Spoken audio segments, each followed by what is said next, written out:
Now we are going to study equations of motion.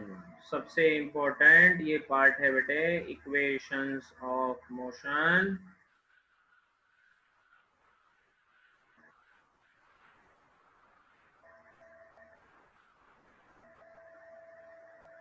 तो आइए ध्यान दीजिए, equations of motion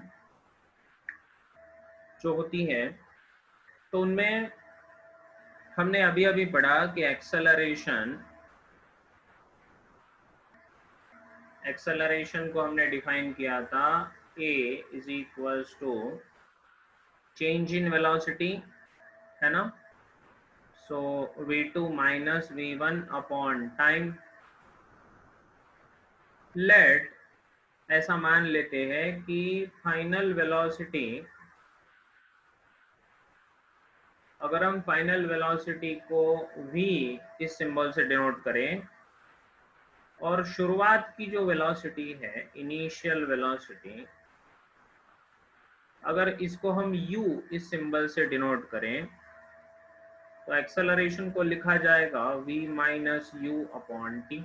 ऐसा और नो, इस t को अगर उस साइड में भेजा जाए तो ये बन जाएगा at is equals to v minus u, और इस u को उस साइड में भेजा जाए तो ये बनेगा u plus at equals to v।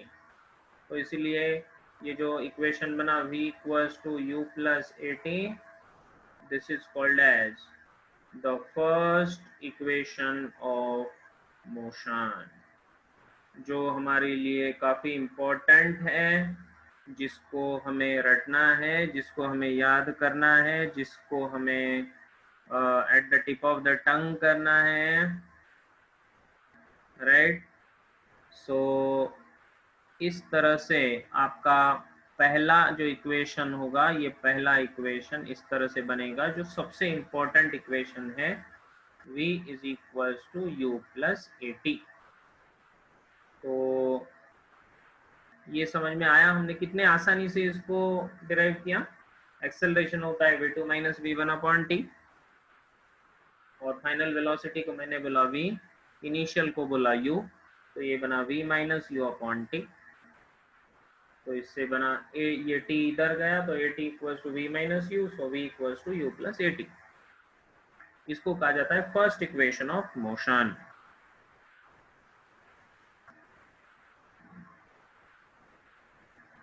Correct.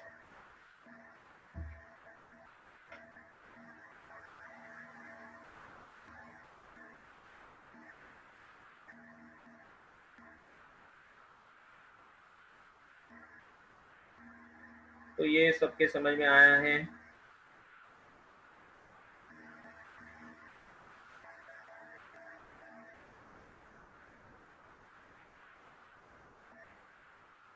Fast करिए, ठीक है। v equals to d x by d t, dx को लिखा मैंने v dt, और अब इंटीग्रेट करा रहा हूं, इंटीग्रेट ऑन बोथ साइड्स। दोनों साइड्स में अगर मैंने इंटीग्रेट कराया तो integration of dx is equals to integration of v dt, integration of v dt।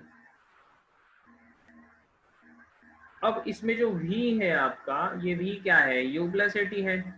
v is equals to होता है u प्लस at, तो मुझे इसको उठाकर यहाँ पर पटकना पड़ेगा। तो integration of dx is equals to integration of u plus at dt। तो इंटीग्रेशन सब लोग पढ़ चुके हैं, राइट। अगर आप लोग इंटीग्रेशन नहीं पढ़े हो तो कोई बात नहीं, द वीडियोज आर अवेलेबल।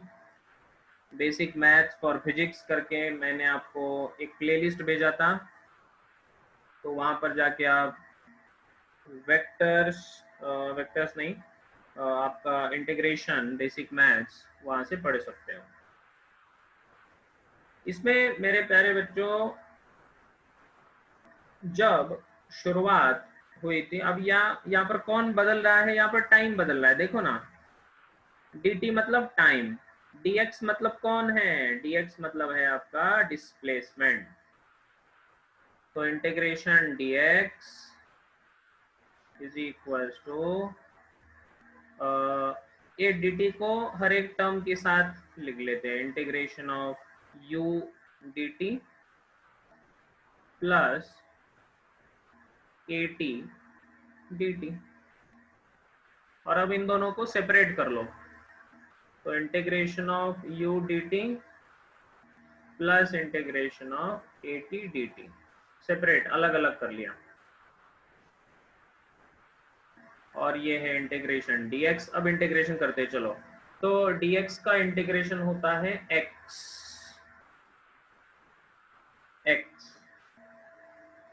और दूसरे साइड में हमें इंटीग्रेशन करना है कहाँ से लेकर कहाँ तक, तो हमें करना है ये यहाँ पर x इज इक्वल टू 0 से लेकर x इज इक्वल टू मान लो हम x तक करेंगे। एक जनरल है ना, एक जनरल कोई भी जो पॉइंट है उस पॉइंट तक, और यहाँ पर t इक्वल्स टू 0 से लेकर t तक, वैसे यहाँ पर भी 0 से t तक, राइट। ते सर वर्ल्ड कोणाची आवाज यायची सांगितलं ना कावाचं बोल नको, ऐक नाही काय म्हण, राइट। तो अब हम u को बाहर ले लेंगे और इंटीग्रेशन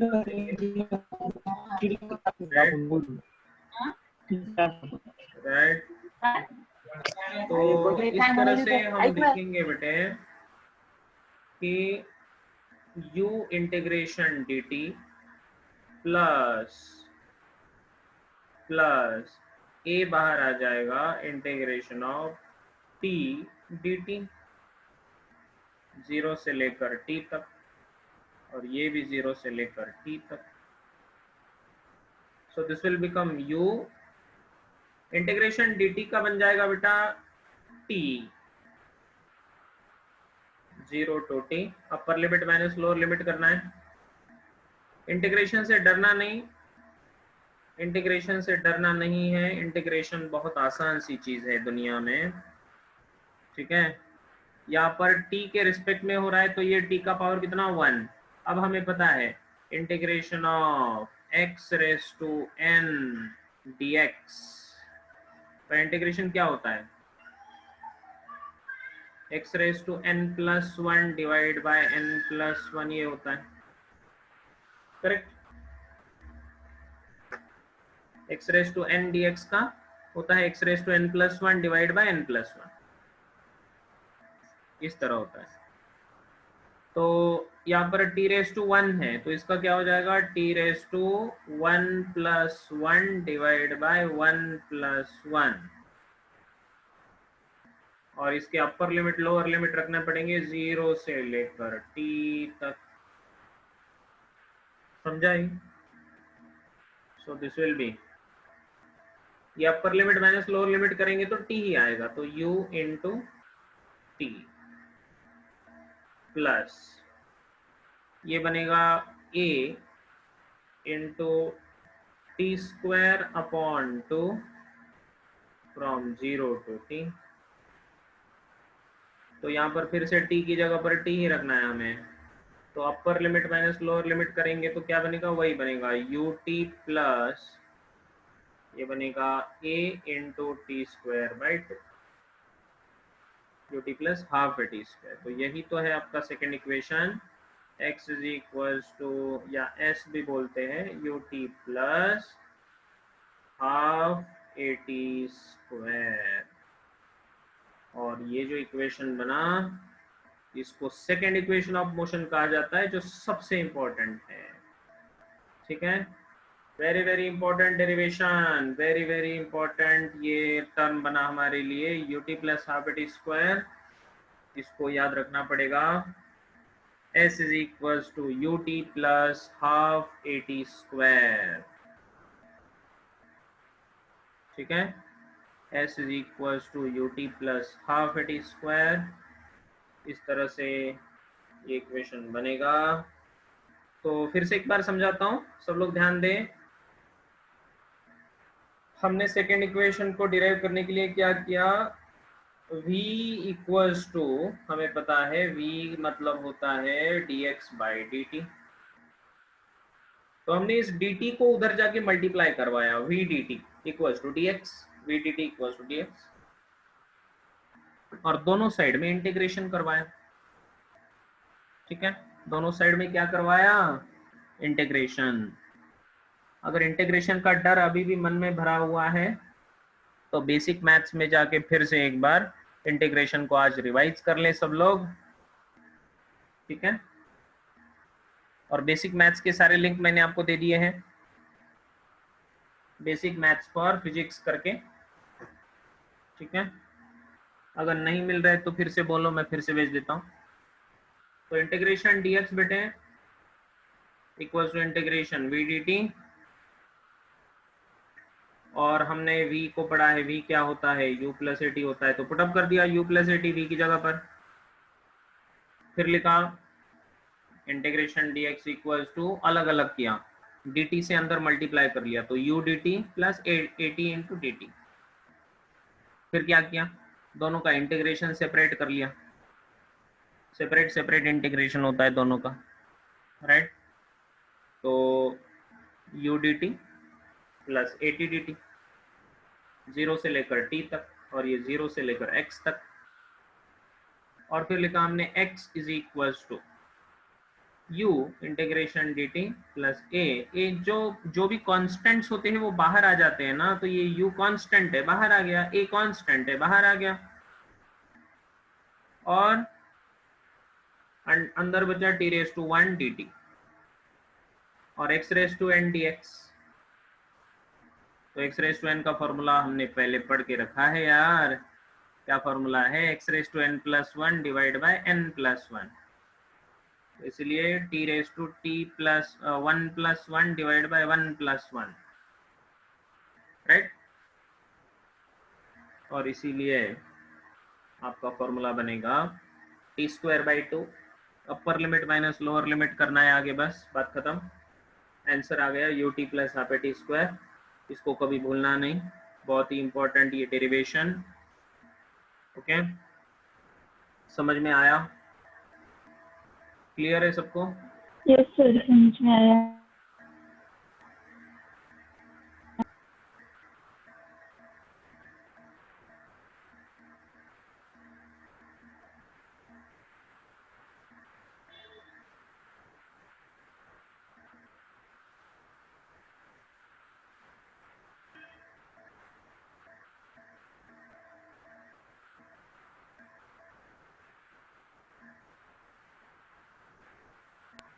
लिख लिया sir. Very good very good. और अब लास्ट तीसरा जो है, तो तीसरा भी इक्वेशन यहीं से डिराइव होता है, देखिए बड़ा आसान है तीसरा इक्वेशन। सो थर्ड इक्वेशन, पहले दो को एक साथ बना लो तो तीसरा आता है। ठीक है, पहले दो को एक साथ बना लेते हैं, देखो। सो थर्ड इक्वेशन, तीसरे इक्वेशन को डिराइव करना बड़ा आसान है। हमारे पास फॉर्मूला है v equals to u plus a t, है कि नहीं है? क्यों भाई, बोलो बोलो बोलो, अरे कुछ तो बोलो, हाँ या ना? है सर। हाँ, तो यहाँ से मैं बोल सकता हूँ v minus u equals to a t, yes और नो? तो यहाँ से v minus you upon a equals to time होता है ना? तो इस टाइम को put equation number 1 in second equation, कौन सा है, x is equals to u t plus half A T square, इसमें पुटअप कर देंगे, देखो क्या जादू होता है। तो थोड़ा लंबा जाएगा ये, तो x इज इक्वल्स टू, ये होगा u इंटू टी, टी की जगह पर क्या पुटअप करना है, v minus U by A, v minus you upon A, ठीक है, plus half A T square, मतलब v minus you upon A का स्क्वायर, एग्रीड?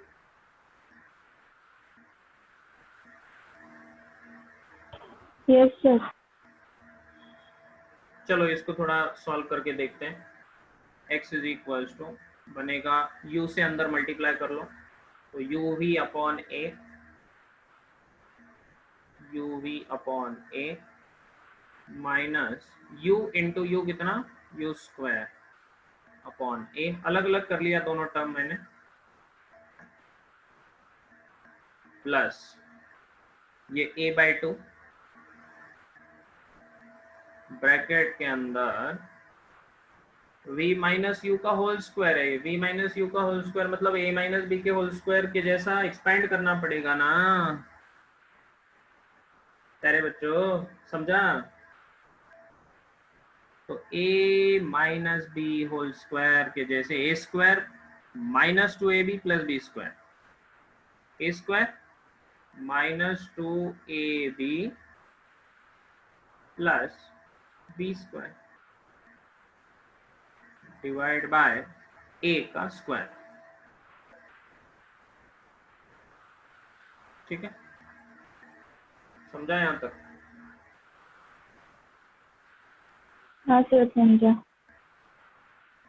अब इसको थोड़ा एक्सपेंड करके अंदर मल्टीप्लाई कर लेंगे तो ये a और इसका स्क्वायर कैंसिल हो जाएगा तो ये बनेगा uv by a, uv by a minus u square by a plus ये 1/2 है और ये a है मतलब 2a, तो 2a से हर एक टर्म को डिवाइड कर देंगे हम तो v square upon 2a minus 2vu upon 2a plus u square upon 2a। ठीक है, तो इसमें ये 2 और 2 कैंसिल हो जाएगा। ठीक है, और देखो यहाँ पर बचा हुआ है v into you divide by a और यहाँ पर भी है v into you divide by a और ये है प्लस और ये है माइनस, तो ये पूरा टर्म कैंसिल नहीं होगा, ये और ये कैंसिल हो जाएगा। क्यों भाई, समझा? हाँ सर। और इसीलिए अब लिखना पड़ेगा this is equals to minus you square by A, ये देखो यू स्क्वायर बाय 2a और ये minus you square by A, साथ में लिखो दोनों को, चलेगा? ये वाला इसको पहले ले लेते, देखो यू स्क्वायर अपॉन 2a को, यू स्क्वायर अपॉन 2a को पहले ले लिया माइनस यू स्क्वायर अपॉन ए, ये हो गया, ये भी हो गया। अब कौन बचा? बस एक ही बचा, v square upon 2a plus v square upon 2a, this is equal. अब इन दोनों में अगर एलसीएम देखा जाए तो कॉमन कौन आएगा? दोनों टर्म्स में से यू स्क्वायर अपॉन ए को आप कॉमन ले लें तो इधर बचेगा 1/2 minus 1 plus v square upon 2a, और इसीलिए आपका यू स्क्वायर अपॉन ये हाफ माइनस 1 कितना, माइनस हाफ, नहीं समझे? हाफ माइनस 1 कितना होता है? माइनस हाफ होता है ना, तो you square upon A into minus 1/2 हो जाएगा ये, plus v square upon 2a, और इसीलिए इस टर्म को पहले लिख लेता हूँ, देखो ना, v square upon 2a minus you square upon 2a is equals to होता है x, और अब फाइनल आंसर आएगा आपका यहाँ पर, ये 2a कॉमन ले लेते हैं दोनों का, v square minus you square upon 2a, और इसीलिए ये 2ax हो जाएगा, 2ax is equal to v square minus you square. So v square minus u square equals to 2ax. This is your third equation of motion. तीसरा equation आ गया जी, आ गया, समझ में आया? तो पूरा एक साथ दिखाओ. ये है आपका थर्ड इक्वेशन. क्लियर? तो कितने इक्वेशंस पढ़े हमने?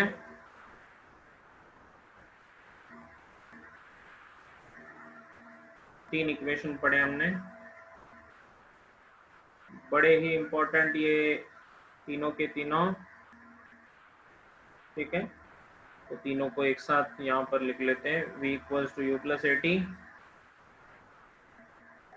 उसके बाद ये दूसरा,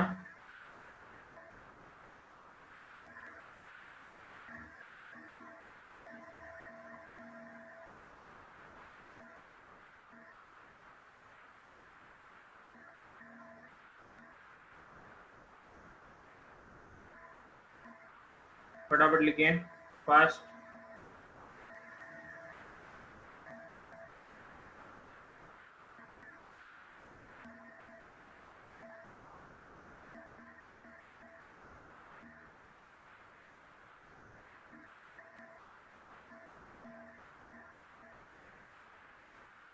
ये तीनों इक्वेशंस याद रखने हैं, याद करने हैं. v equals to u plus 18, x is equals to, या s भी बोलते हैं इसी को, s is equals to u t plus half t square, v square minus you square equals to 2ax.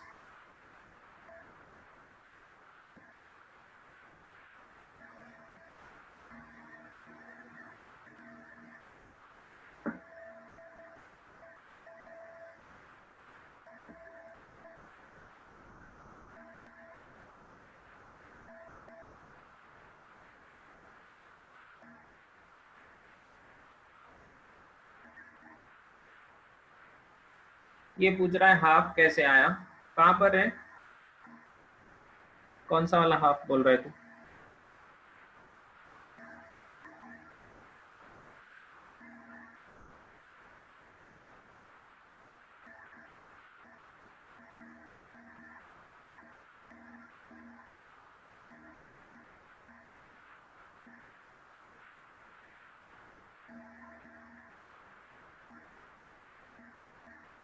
You square के राइट में,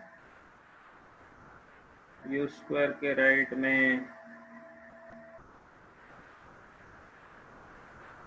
ये minus half कैसे आया? हाफ माइनस 1 किया रे,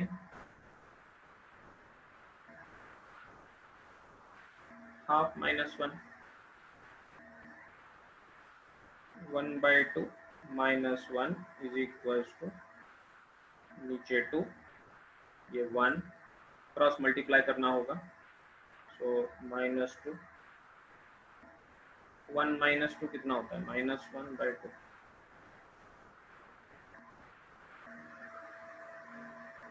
ठीक है,